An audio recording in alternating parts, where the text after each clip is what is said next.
DJ Umesh Sukhipur Bazar music by DJ Umesh Sukhipur बाजार।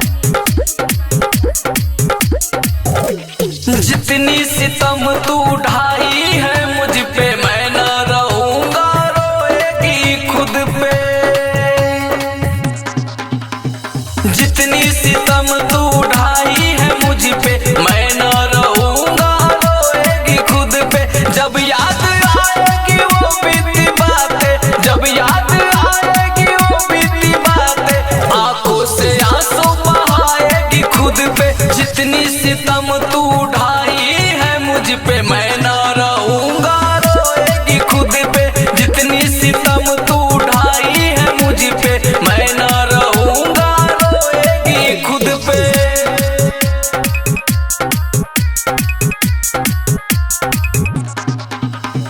DJ Umesh Sukhipur बाजार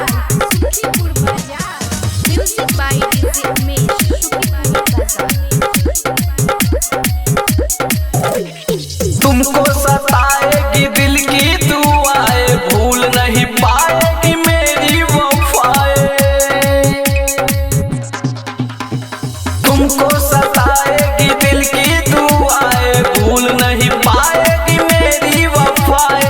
हंसती है जैसे तू आज मुझ पे, हंसती है जैसे तू आज मुझ पे, हंसेगा कोई वैसे ही तुझ पे। जितनी सितम तू ढाई है मुझ पे मैं न रहूंगा, रोएगी खुद पे। जितनी सितम तू ढाई है मुझ पे मैं न रहूंगा, रोएगी खुद पे।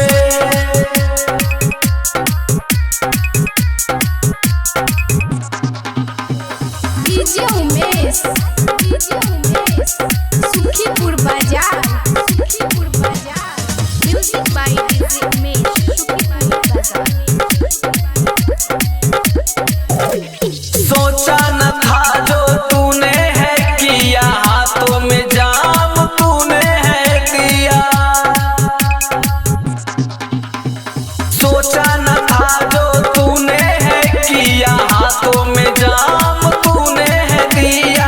गम के दीवारे गिराई है मुझ पे, गम के दीवारे गिराई है मुझ पे, वैसे ही कोई गिराएगा तुझ पे। जितनी सितम तू ढाई है मुझ पे मैं न रहूंगा, रोएगी खुद पे। जितनी सितम तू ढाई है मुझ पे मैं न रहूंगा, रोएगी खुद पे। Recording by Star music.